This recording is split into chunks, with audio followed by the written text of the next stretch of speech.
So welcome everybody. The third episode of the HPLS podcast, and I couldn't be happier to bring a dear friend of mine, Aldo Decarolis, to the table.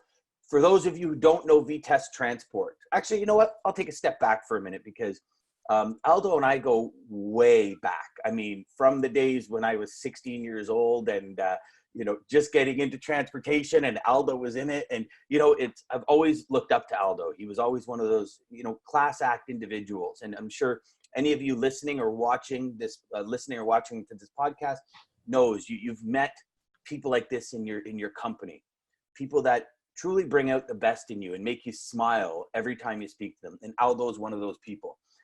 From Vitesse Transportation's perspective, Vitesse has about 130 trucks. They have roll tights, flatbeds, double drops, dry vans, reefers. Aldo has got his hands in everything when it comes to transportation, as well as direct to Mexico without transloading. So for all of you people out there that ship freight from the GTA or GMA, you might want to give Vitesse a call. So there's my plug for you, Aldo. You know what, brother? I want to thank you. You missed out on one point, Dan. What's that? Come on, a seasoned vet like you should know this. But we also have 300,000 square feet of warehousing, cross-docking, and fully CT pat yard, by the way. That's a pretty big thing I missed, actually. Yeah, kind of big, Come on, yeah. So Aldo, welcome, brother. Thank you for inviting me into this. I think what you're doing is incredible. You're an incredibly dynamic, humble, knowledgeable person, and I am proud to say that you're a dear friend of mine. Oh, thank you, man. I appreciate feel the that. exact same way. Yeah. So, Aldo, every week I try and speak to somebody different, or I share with my audience a little bit about the, some of the more in-depth stuff that we go into. And you and I being, what most would consider veterans in the industry, I want to talk to you a little bit today about, kind of what's happening, what you see happening in the industry as a whole at this moment. And then I want to kind of dive into, what do you think is going to happen in 2020? Where is the brokerage market going? Where is the asset-based market going?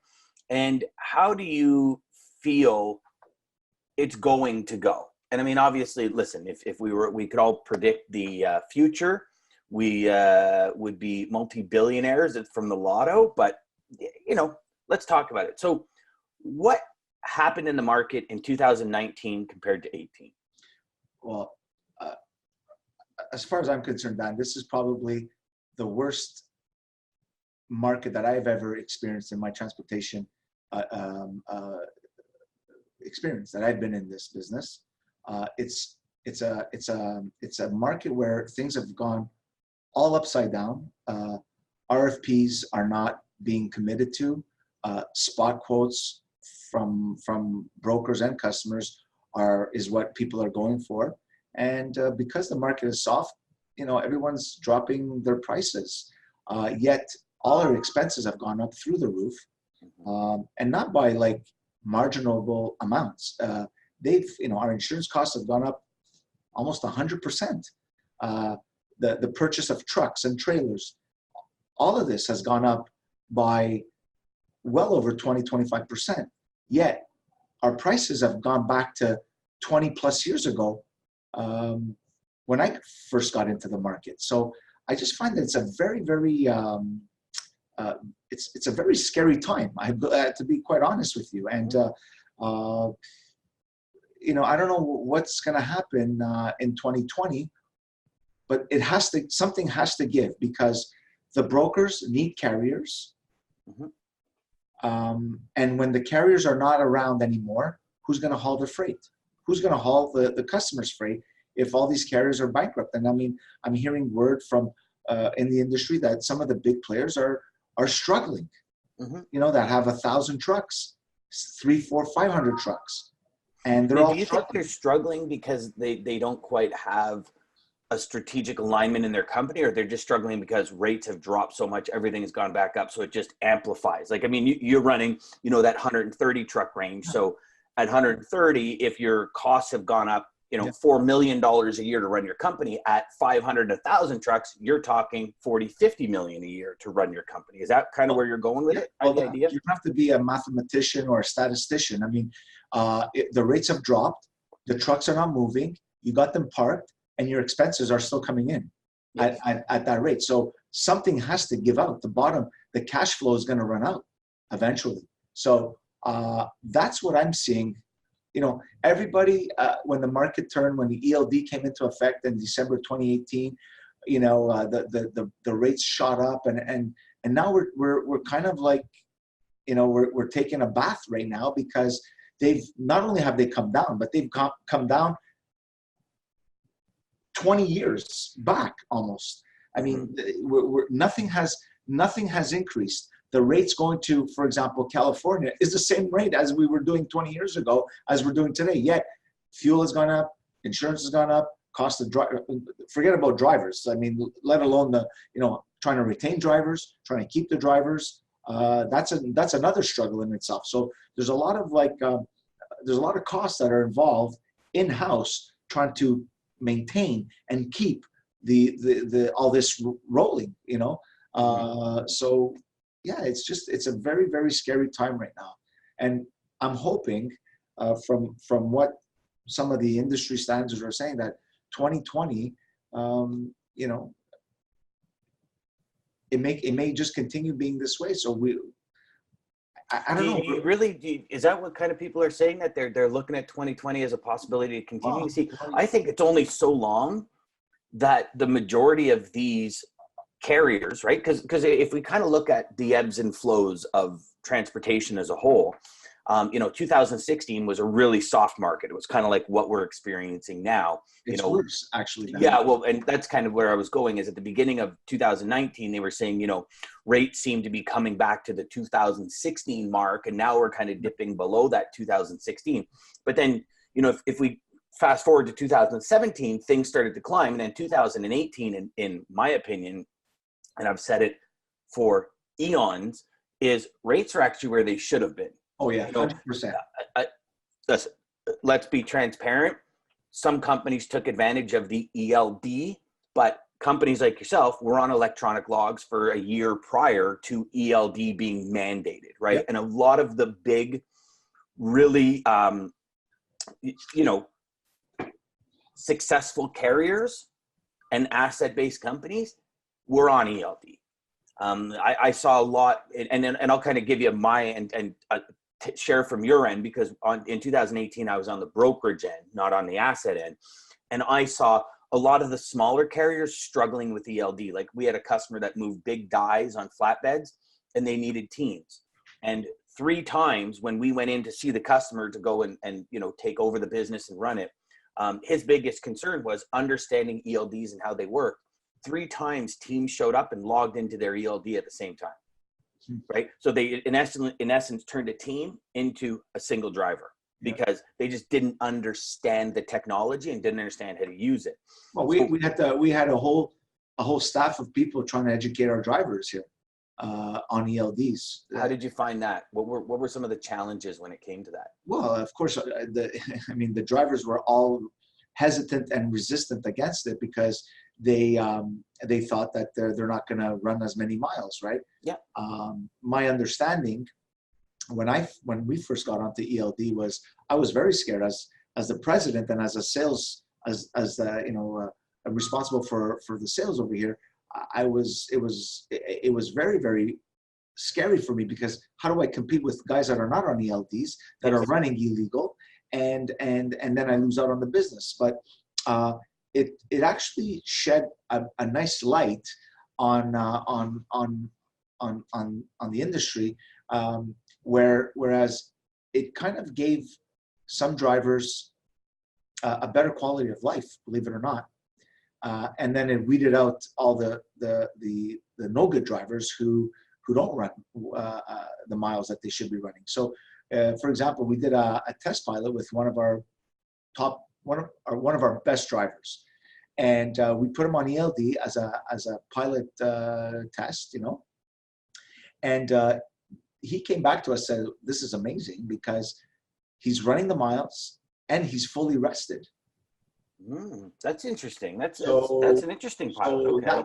that was and he bought in, right? So Is it more because he was scheduled, Aldo? Like more he felt more regimented from a not from a you must do this much, but from a more of a schedule process? yeah, for sure, because Okay. you have to understand, like these guys are 20, 30-year guys driving a truck for 30 years, 25 years of their lives. So for them, they only know how to run with three different logbooks, if you will, right? Yeah. Yeah. Now all of a sudden, a single driver legally should be running 13,000 miles a month, right? Mhm. And now he's still running 13,000 miles a month, but fully rested, because the ELDs allow him to rest when it's time to rest, reset when you have to reset, and then, has the miles to run when he has to run. Now, it does change when you're running shorter miles. There's no question about it. And we have to adjust because we run big miles. So we run California, Texas, Florida. So those are big, heavy miles. But when you're running a New Jersey lane, 400, within a 600-mile radius, that's where it gets tricky, because in the past, the drivers were doing 3 trips a week. Now they're only doing 2.5 trips. Yes. And they want to get paid for 3, rightfully so. Mm-hmm. So those miles should be more expensive. Like, we should be able to turn around and say, here you go, Mr. Driver, instead of giving you $1 a mile, we're going to give you $1.50 a mile to compensate for that half other load that you're not going to do. So his lifestyle doesn't change. But then the problem with this is those rates have gone down. Yeah. So you're for that lane. Give the driver $1.50 a mile, but you're only getting $1.50 a mile, yeah. So you're losing money in it. Yeah. It makes no sense. Yet we're all in the same boat. And my big crutch in our industry, I'm so passionate. I love this industry. It's such an amazing industry that we're in. We are definitely, like, we definitely make changes in our industry because we move freight that people need to put on their table every single night. Mm-hmm. Yet we fight tooth and nail and backstab each other over pennies. And it makes me crazy. Yeah, I've always found it a hair-splitting deal where everybody's trying to rub a nickel together to make a quarter. But we carry a heavy stick in this industry. We bear massive amounts of risk, yet we're on almost like at the bottom of the food chain. Yeah, well, I mean, I've always said every company, unfortunately, because I'm of the same belief, Aldo, this is my passion is transportation. It's the industry that's given me everything I've ever had in life. And if you do a 360 degree from where you're sitting right now, everything's touched a truck. Huh. So, like the reality is if we were just to cease and desist the entire trucking industry, within 2 weeks, North America would run out of fresh water. Oh my God. Like that's crazy to think about, right? And there was an image, and you know what? I'm going to find it and actually put it on this page. So wherever you're listening to this blog, or if you're watching this on YouTube, go back to the actual blog page on dandeegan.com and you'll see the image. It was pretty shocking. Like, I mean, we're talking almost catastrophic events within 30 days of the trucking industry. But then, Dan, why don't we get the respect that we should be getting from the shippers? I agree, because where's the first thing that people look to when they look to reduce costs to become more profitable?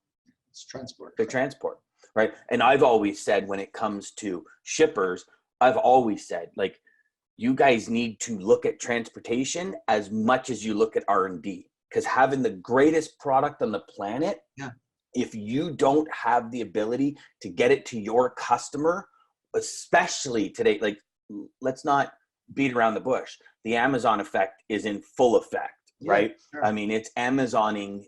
And so what is Amazon going to do? They're going to come in, they're going to kill the market, monopolize it, and then jack everything up massively. Yet all the major players, all the good, hardworking people are gone. Yeah, it's an interesting point. Very interesting point. Because they have all the clout in the world, which is money, to do that. Yeah. They can run at negative losses because they got billions and billions of dollars. Well, I mean, you look at even the XPO scenario, right? Where XPO hired Amazon's COO and made them CFO, or hired their CFO and made them COO. It was one of those two. It was kind of like a transition. Yeah. now, obviously, Jeff Bezos has gone on record and said, no, it had nothing to do with it. But in a very short period of time, I think 45 days later, Amazon pulled 600 million of the 900 million a year that they gave XPO on freight. Pulled. How do you replace that? How do you replace that business? That's a very good question. So what's going to Listen, happen? we've all been in the position where we've lost $1 million, $500,000 account, maybe a 5 million, maybe imagine 600 million. No matter how big you are in the U.S., XPO and company, when you take a $600 million hit, where's that coming from? Huge. Even though they do billions of dollars in sales, man, that's a massive. So that's a perfect example where Amazon is coming in, killing the market by doing stuff like this because of their might. And then after that, people fall. So could you imagine? I mean, XPO is billions of dollars, but guys like me, you, and every regular guy that has 500, 600, 1,000 trucks, man, which is it's a big fleet. That they can't sustain that kind of loss.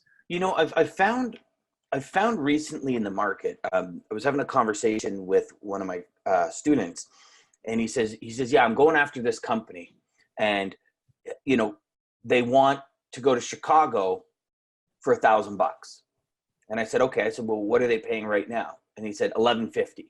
I said, so where does $1,000 come in? He goes, I don't know. That's the rate they want to pay. I go, okay, but hold on. Like, who pulled that number out of the sky? Like, where did that number come from? And here's what I found kind of in the mix, and share with me if you've seen some of this on your end as well, is one time a broker did it for $1,000.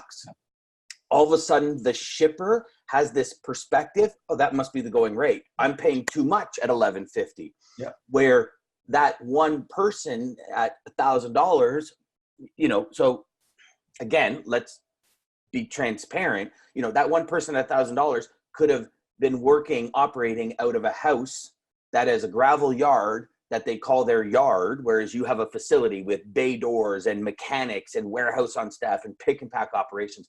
And they could have been part of Driver Inc., for example, and not paying source deductions and doing all these other things where their expenses go from $1.80 a mile down to 85 cents a mile because of what they have to pay for. So how do we, as legitimate high-end companies, compete with that? And I said to my student, I said, here's the thing. If you go that route, you're part of the problem. And I have no problem telling people when they're part of the problem. I said, you would be better to educate your customer. And if they decide to go to that $1,000, then that's their deal. Well, look at that. You don't want to be part of that problem. Let me share a story with you, because part of our company is we also have a brokerage division that has been in effect for since day one. So we've established tremendous partnership. So we're an extension to the other carriers that we use on a loyal daily basis. Okay. Mm-hmm. But to your point with this $1,000, right? So the broker, the broker gets this load at $1,000. What do you think he has to do now? He has to sell it for $800. Yeah, eight or nine max. 8 or 9, make $100, and then for all the pains and the collection and this and that and the mailing of the invoice or whatever the case may be, you're making no money. So there was a situation that happened with us here where we had a situation of this nature. We brokered it out to one of the cheapest carriers out there, okay? Because our customer was just squeezing us so hard with that, right? Well, fast forward, the load obviously goes missing. Carrier can't find his driver. Is that a can't find his driver? Yeah, exactly. We catch wind that it's actually at a facility in Minnesota, which had to have been the end delivery was in Minnesota, but because they cross-docked it and whatnot, the whole load shifted and whatnot. Then he couldn't find his driver, and we're calling profusely. So I got my whole team, my whole staff, everybody on this. Customer is just off the charts, calling every hour on the hour, every minute on the minute. I just happened to be in Mississauga that day, carrier supposedly in Mississauga. Mm-hmm. I show up at the address that is on their, insurance. It's a photocopy place in a little strip mall. So the address that's on their insurance and like their Safer Stat and their CVOR and all that is a photocopy place? I walked into a 500 square foot photocopy facility, like place. Yeah. Wow. Okay. So I obviously find out that that's just a mailing address apparently, and they're all in cahoots with each other, right? That photocopy guy and it's all one big family of scammers. So then one of my dispatchers happens to find the home address of this one carrier. So what do you think I do? You go to their house. Go to their house. Damn right.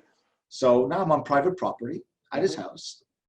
Don't give a shit because something's not right. So I knock on his door. His son answers. And his son is now skating because he knows that I'm onto them, right? Gets his father on the phone. The father's like threatening me, hey, get off my property, blah, blah, blah. I'm going to call the police. I said, well, you can call the police, whatever. You've stolen my load and you're going to be held accountable for it, right? Anyways, long story short, he tells me that his dispatching team is based out of Pakistan. They're not even in Mississauga. So the calls are being routed to Pakistan where There's some dispatcher in Pakistan who is named Harry, right? Yeah. So now obviously it's become a complete shit show over here because, and this is what they're doing. This is what this Driver Inc., these kind of carriers, they're scamming the system, okay, by doing these kind of things, not paying their people here. I have a whole staff of people that I have to pay all their salaries and all the insurances and all the taxes and the deductions at source and things of that nature. Yet this guy's got a dispatcher in Pakistan. He's got a mailing address at a photocopy place, okay, in Mississauga, in a strip mall next to a strip joint, really, literally, right? And how do you want to compete? How do you want to compete? Yeah, I mean, just your salaries alone cap him. Probably one salary alone will cap two, three people that he has, right? So my point is that I love my customers. I love all of I love our customers because they put food on our table. But yet, for $100, for $200, if you divide that $100 divided by the value of that load, you're talking pennies. Yeah. And yet people don't see that. People don't see the quality of work that we do as a carrier or a very good bona fide broker, which there are out there. Unfortunately, the bad really puts a negative taste on everybody for the good people out there. Okay. And that's why we are veered and viewed upon as, oh, you're just a broker, or you're just another carrier, or like there's like no respect, man. I just and so stuff of this nature is more and more is happening more and more because the screws are being so tight now. They're at the end of the day, we're all on the same e-log system. But who's monitoring this? I feel that we get no government protection in our industry. We're left on our own, and when people are left on their own to survive, they'll do things in desperate situations, such as having a dispatcher in Pakistan. Now, can you imagine your top tier client? I don't know, Microsoft, IBM. Like you got millions of dollars of freight, and you're giving it to a guy who's got a dispatcher in Pakistan. Yeah, and he probably maybe doesn't understand the North American market or the North American continent, what's where. I mean, obviously, to go back for years, for decades now, people have been outsourcing call centers and stuff like that in other countries, right? To save money. I mean, major corporations do it. The big call centers do it and everything. I mean, there's got to be some kind of give when it comes to that proximity, or at least call center down. like You got $300,000 of a highway unit rolling down a highway in Southern Ontario, yet your dispatcher is in some place across the world. now, would you not agree if they understood the market, if they were able to be a solid and straightforward and really authentic and honest and have integrity supplier, they trained their people properly? Yeah. Would it matter where that operations person is? I don't think so.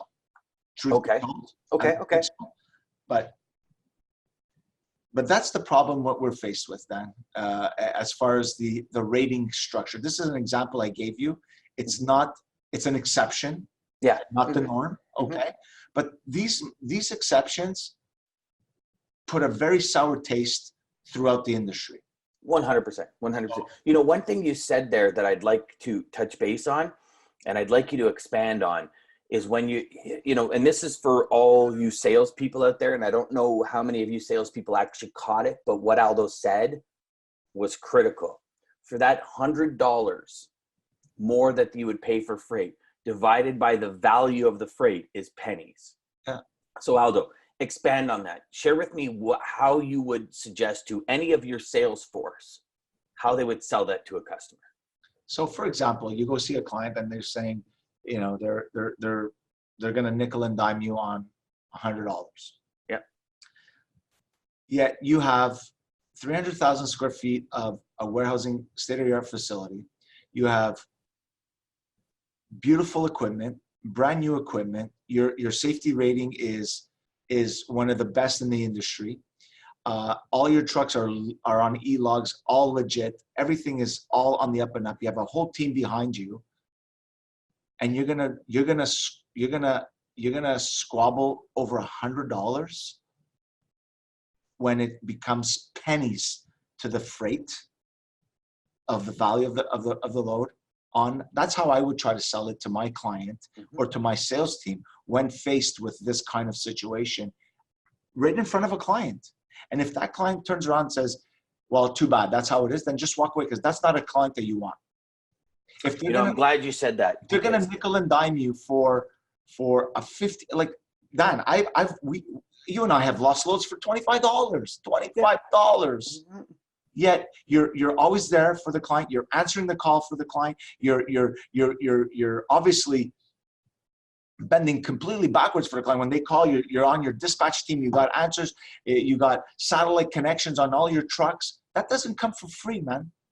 No, you're absolutely right. You're absolutely right. I've often said to people, unfortunately, guys, here's the thing. For salespeople, if you're going to go after a client that only cares about money, you need to understand that going in, because you are going to spend so much time, effort, and energy trying to get this client, only to realize that they're going to drop you for $25. And if you go into this client and you accept this client on, as a client you're going to do business with, knowing it's all about money and knowing you have the possibility of losing it for $25 and you lose it, that's on you. That's your bad. Yeah. Don't be angry. Don't be pissed off at the client. I love Kid Rock. I love Kid Rock's music. And Kid Rock said I forget one of his songs, he says, I wanted this shit, so I don't bitch. Yeah. And it's so true, right? Like, you want to deal with clients that are only about dollars and cents. When you lose a client over cents, not even dollars, because when you think about it, let's take your analogy and break that up for a second, because I love that, Aldo. I'm actually going to create some kind of training on that. That's awesome. So let's break that up. You lose it over $25, broken down over 300 cases on a skid. That's pennies per case for that $25, right? So interesting, very interesting. Okay, so let's talk about 2020 here. Yeah. Okay, what's your outlook? What's your thoughts?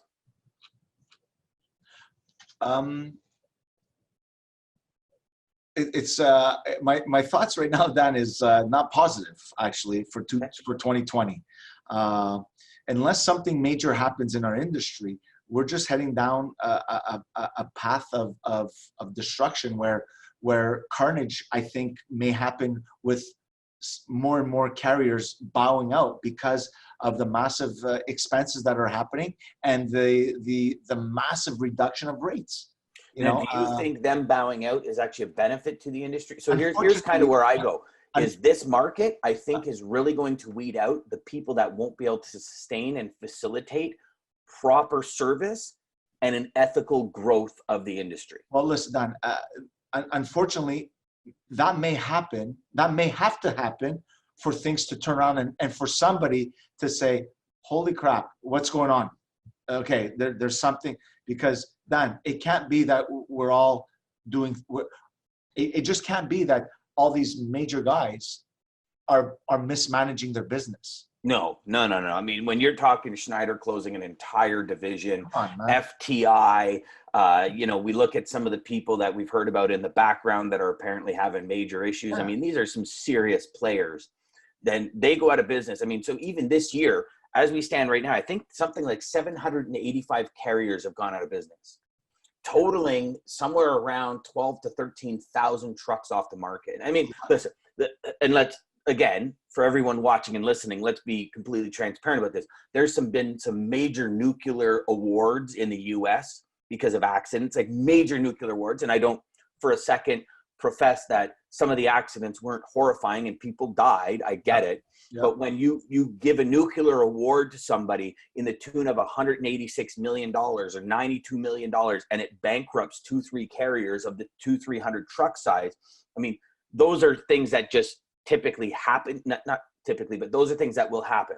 So you have that. You have the arbitrage or the fallout, if you will, of the soft economy and, last mile taking a massive hit and all that kind of stuff. So, I mean, it's kind of like this perfect storm, if you will, for these suppliers to go out of business. Well, like up here in Canada, we had FTI, we had,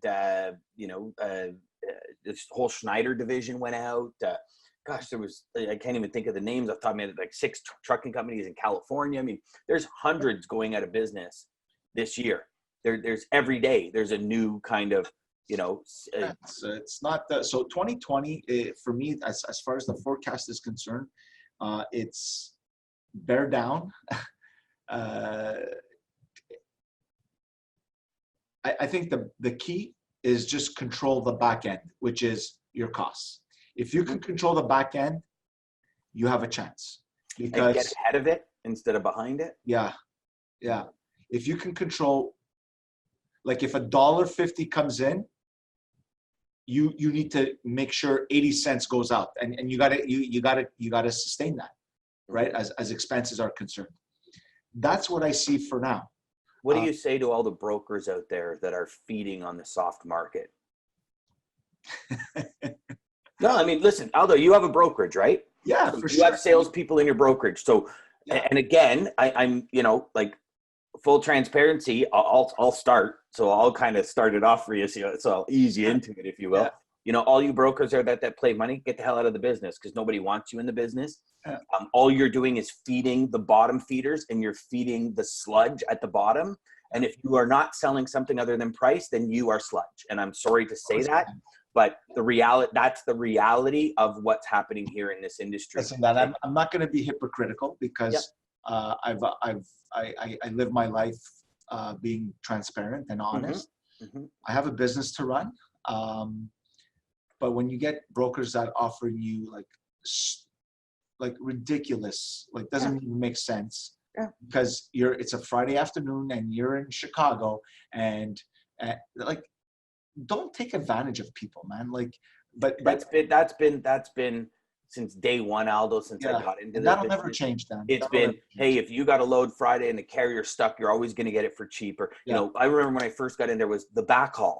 Like the backhaul's always cheaper, really, because it's cheaper to drive a mile home than it is to drive a mile out. How is that possible?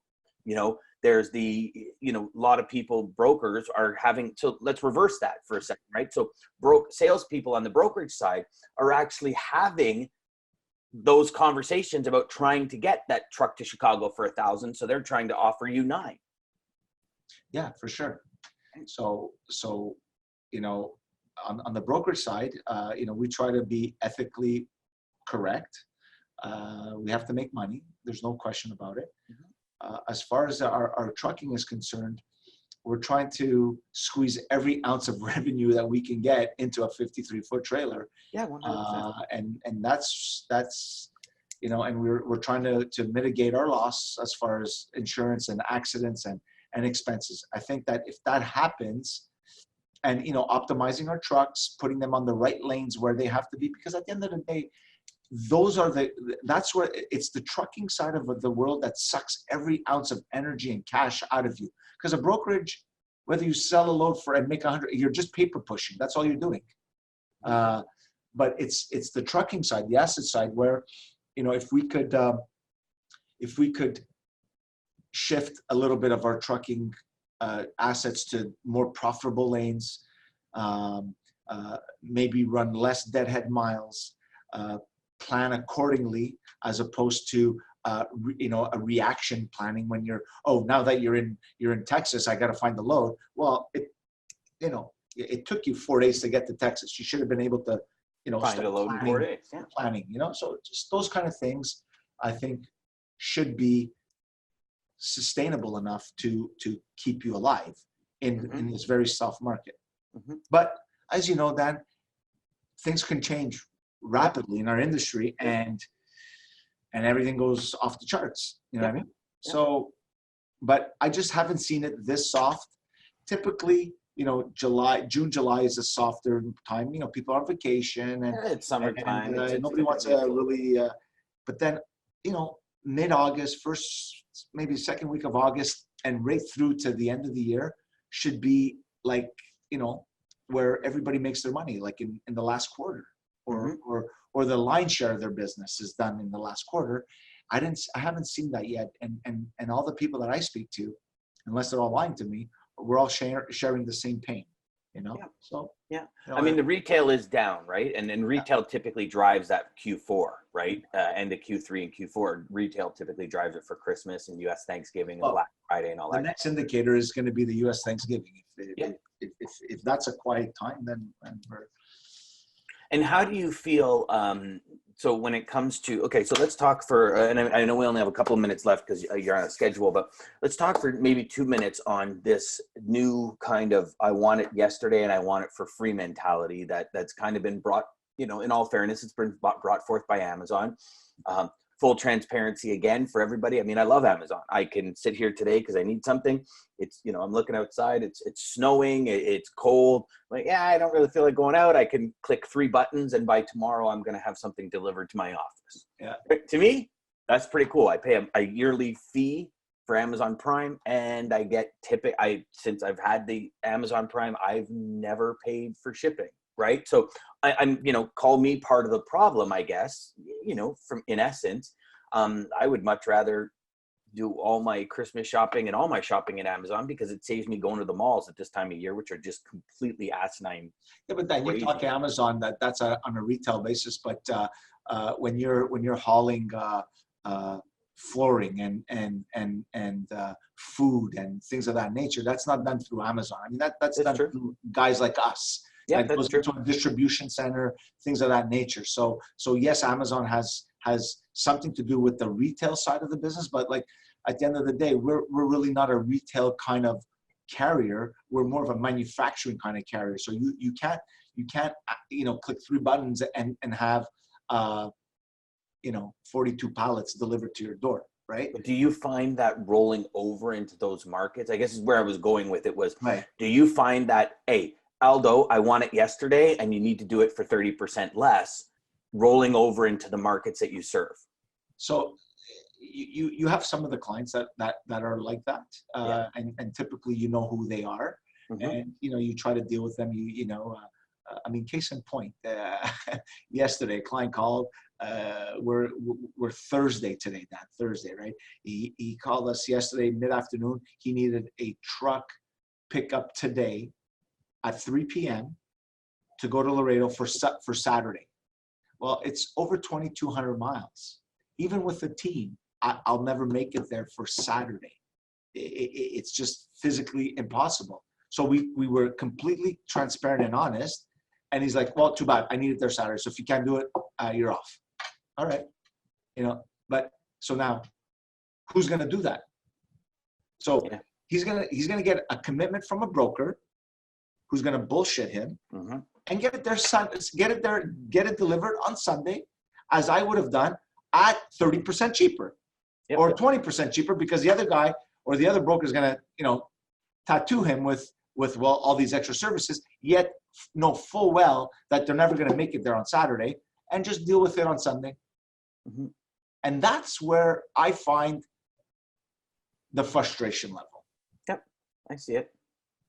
So to your point with Amazon, I see more and more, DC distributions to the Amazons of the world, so that, they can break it all down to that one box type of thing. The final mile and do all that. The final mile, yeah, exactly. So we're not, although we are a bit in that space, I'm not in that final mile space. Got it. We offer white glove service, things of that nature, but you're not going to get an Amazon guy coming in. But then when you get an Amazon driver show up at your door, he's just a regular guy with a truck, like a truck or whatever the case may be. So, it's like almost like Uber a little bit, right? It's like a disguised Uber that shows up at your door, right? With a box of whatever you've ordered, type of thing, Yeah. No, it makes sense. Sense. I'm not so concerned with that. I mean, obviously Amazon is getting into this space, but more for the final mile, for my opinion, right? But yeah, it's killing the industry, man. But I hear it. What do you want to do? You buckle down, you control costs, you buckle down, you do what you said you're going to do. And I think it's great advice to all you suppliers out there, to all you brokers out there. Heed, Aldo's comments and my comments, and just, be a class act, be a pro. Don't bottom feed, don't swim with the weeds, don't do any of that. Because you know what, when you're swimming and your feet, any of you have ever swum in a lake and your feet hit the weeds, it's a horrible feeling, right? Because you can't see below you and you don't know what's going on. So that would be kind of my closing comments. Do you have any closing comments, Aldo? Anything else you want to say to anyone listening? No, other than if this could help anybody, I think the more united we are, the better we will be as a team. I agree. And I'm talking to my competitors as well, Dan. And more respect we will get from our customers. Even though we all love our customers, there's a price that has to get paid, man. And so there's nothing wrong with charging a fair market value and making money, because every company, they all know what they're making. They all know sales are this, we're going to make 10%, next year we're going to increase. But in our industry, it's like it's a moving target all the time. So in closing, I think if we could all stay united, both on the asset side and on the broker side, I think it will make for a better work environment. That people make money. There's not going to be so much doubt in our industry when we are the leading force in everything that gets moved and produced and put on tables all across the world, man. I agree. So, I mean, that's my little speech. That's a good one, brother. I appreciate it. Thanks for your time, my friend. You know what?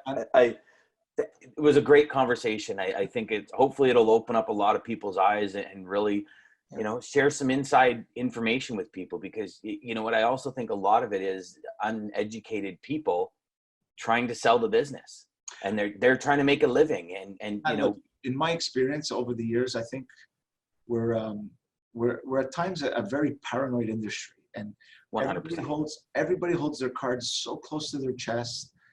Yeah, we all know who's shipping. We all know who the shippers are. We're all chasing that same nut. Yep. Why can't we just all unite each other, so that instead of taking 100 loads at a cheap price, take 50 at a very profitable price, and everybody's happy? Yep. I don't know. And I'm not saying go against our clients, because they're the ones that puts us, on the map. But man, how do you run a company at $1.50 a mile?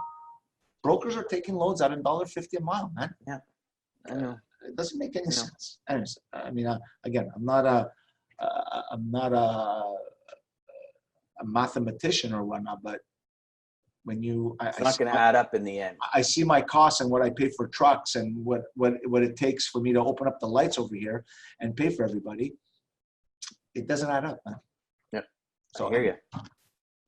All right, my friend. Joy to everybody. Thank you so much. Joy to everyone on this call and everyone watching. Yes, sir. Absolutely, man. Bring it on. I love that. I love it. All right, my friend. So thanks again for listening to the HPLS podcast. Aldo, thank you for being here, my friend. I really appreciate the conversation, and we will chat with you soon. Always a pleasure, Dan, and right. I would love to be back on other podcasts, please. You will, for sure, my friend. For sure. Excellent. All right. Have a good day. You too. Peace.